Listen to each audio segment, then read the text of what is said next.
Faithful friends, the testimony I'm about to read has no name, and perhaps that is exactly why it disturbed me so deeply.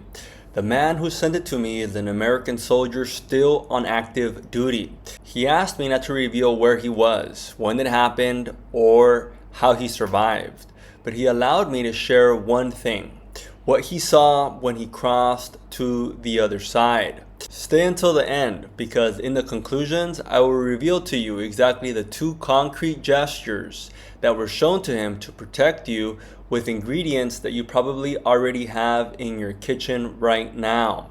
And the most extraordinary thing is this: every element of that revelation finds confirmation, word for word, in the Holy Scriptures that we will quote during this testimony. If you stay, you will understand. He spoke, but not with his mouth. His words entered inside me like hot iron plunged into water. I didn't hear them in my ears. I felt them under my skin, inside my chest, inside something I didn't even know I had. And the first thing he said was simple, terrible in its simplicity. It is not your time yet. I tried to move, but I no longer had a body in the way we understand it. I couldn't feel my legs. I couldn't feel the weight of my arms. Yet I was more conscious than I had ever been in my entire life. Every thought seemed illuminated by a cold and perfect light. There was no confusion. There was no sleep. There was no fatigue. Only truth. You must go back, and you must take with you what you are about to understand. It was then that everything changed. The space around me opened up as if reality were just a thin curtain, and I saw, not with my eyes. In that place, eyes do not exist. I saw directly inside of things. At first, cities appeared, immense, silent, quieter than any desert I have ever crossed.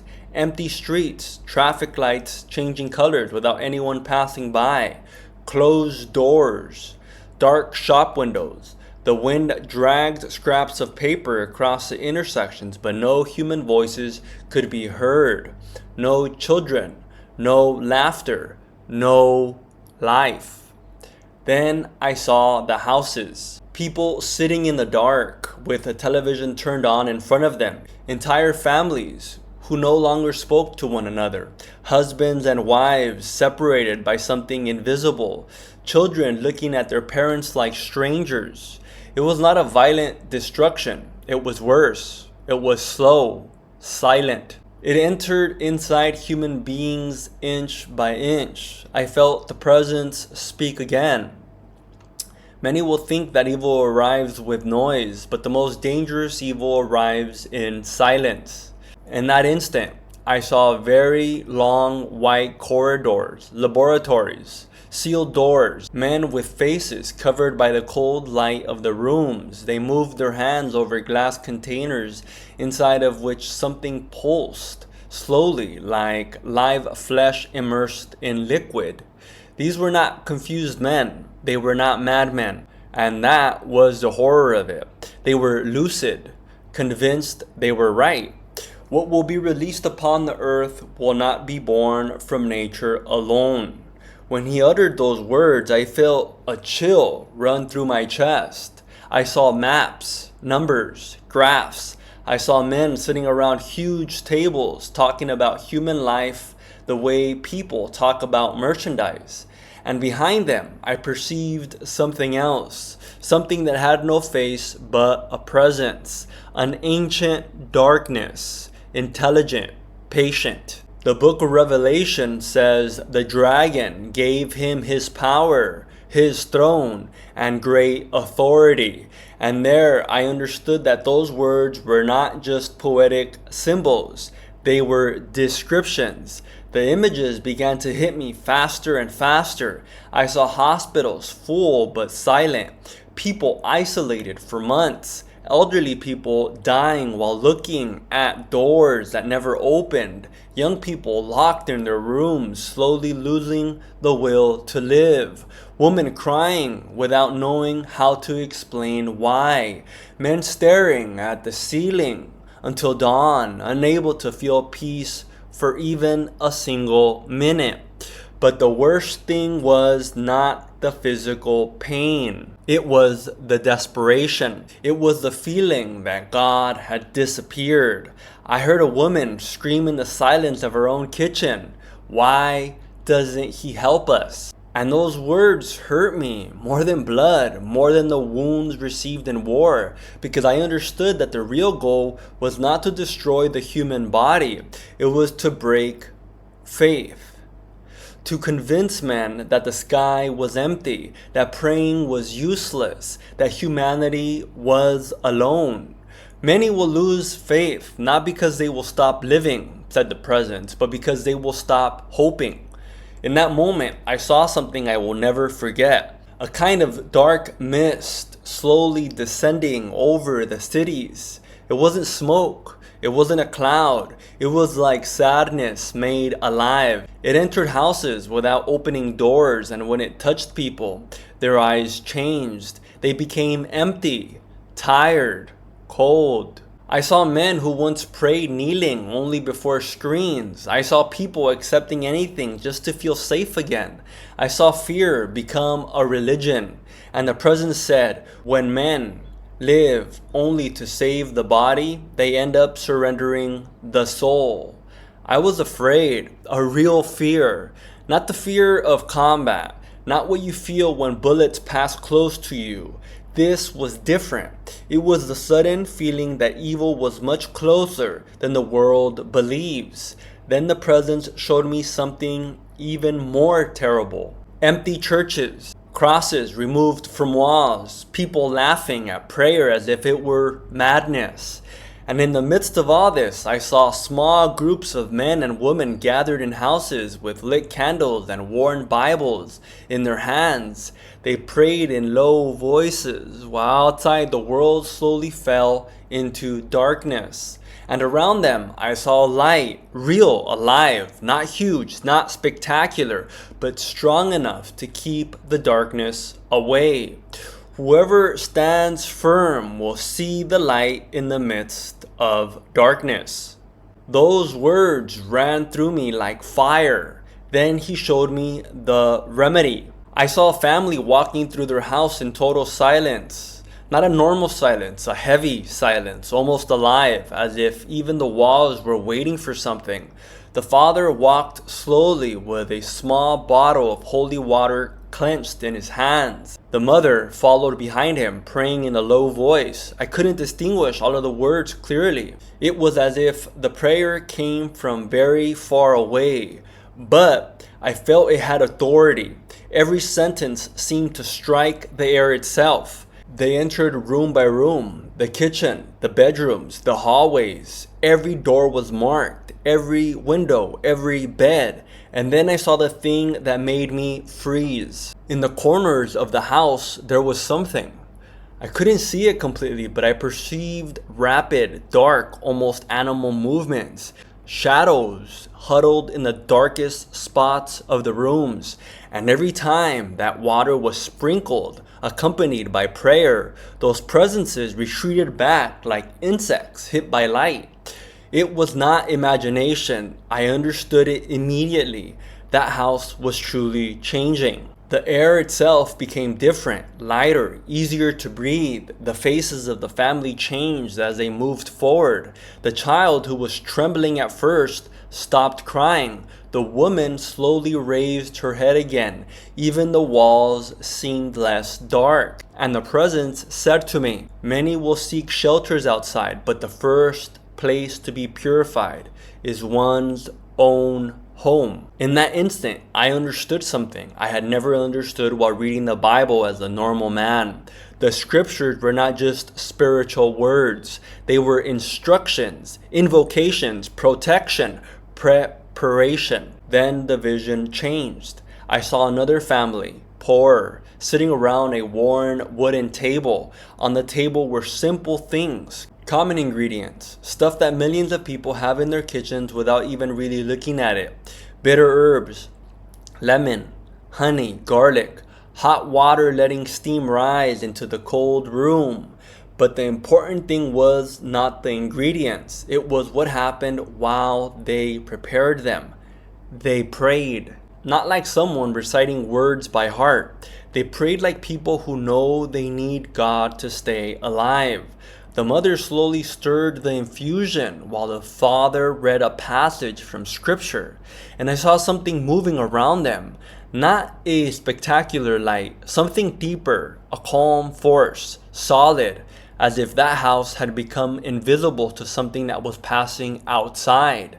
Then I saw the same people days later.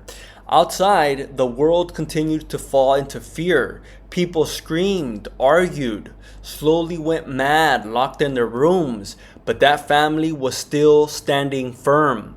Tired, yes. Wounded, yes. But not broken. And then I understood. Those remedies were not just for the body. They were for the soul. They served to remind human beings where true protection comes from. The presence spoke again. The world will laugh at simple things because it has learned to worship only what is big, artificial, and expensive. But many of the things that will keep you standing firm have always been right beside you. When he said this, I saw fields, plants moved by the wind, elderly hands preparing ancient remedies, families praying together around poor tables. And I understood how far modern man had distanced himself from the things created by God. We had handed everything over to men, and now the world was becoming fragile because I had forgotten the Creator. The presence told me that in the end I would remember both the prayer and the ingredients very well, that they would come back to my mind one after another, and that I would have to share them. Then everything changed all at once. Like a gigantic hand grabbing me and dragging me downward, I felt the weight return inside me with an unbearable violence. After feeling that lightness re-entering the body was like being locked inside a stone cage. Every bone felt too tight, too heavy. I felt my ribs compressing my lungs. My joints burned like red hot iron driven into the flesh. Air entered my lungs like shattered glass. I coughed blood. I felt the metallic taste fill my mouth as pain tore through my chest. I opened my eyes and the light of the world hit me like a blade. For a few seconds I couldn't understand where I was. This reality seemed smaller after seeing the other one, slower, heavier. It took me days to decide whether to read this testimony publicly. Not because I doubted the person who sent it to me, but because some truths carry with them the weight of responsibility. And I feel this responsibility every time I open my mouth on this channel. What this man saw is not far from us. It is not an abstract prophecy to be interpreted 100 years from now.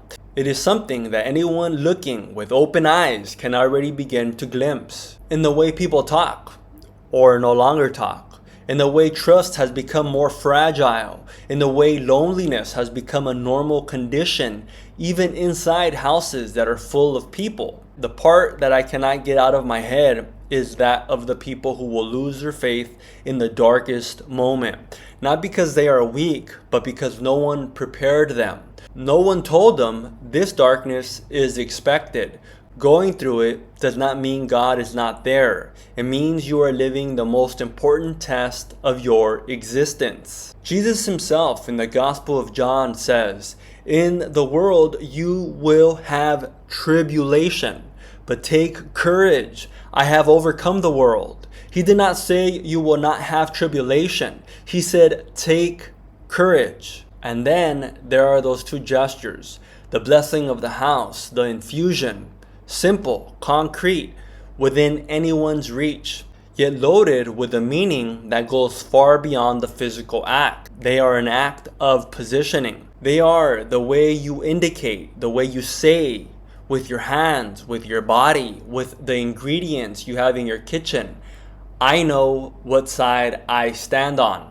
I will tell you where to find everything in the section that follows. If you feel that what you heard today is not just a story, if you feel and know that something inside you has moved, then this message was for you. We have built a space, a reserved group, accessible only to those who truly want to walk with faith in this period. Not a place for the curious, not a place for debates, a place for those who are ready to receive, to share, and not to be left alone when the difficult times arrive. Inside, you will find the complete prayer for the blessing of the house, room by room, and the exact infusion that was revealed in this testimony, with every ingredient and its proportion. Normal ingredients you probably already have in your home, but put together with faith and intention, they produce something that the scriptures have confirmed for centuries. Every element has been there in the pages of the Bible all along. We were just waiting for the right moment to recognize it. I understand that there are also skeptical people on this channel, and that is fine. This information is not for everyone. It is for those who truly want it. If you are that person, write just one word to me in the comments. Loose. Only that one. I want to know how many people are truly ready. Not out of curiosity, but because they feel that the time has come not to be caught unprepared. You can find the link in the first pinned comment in the description.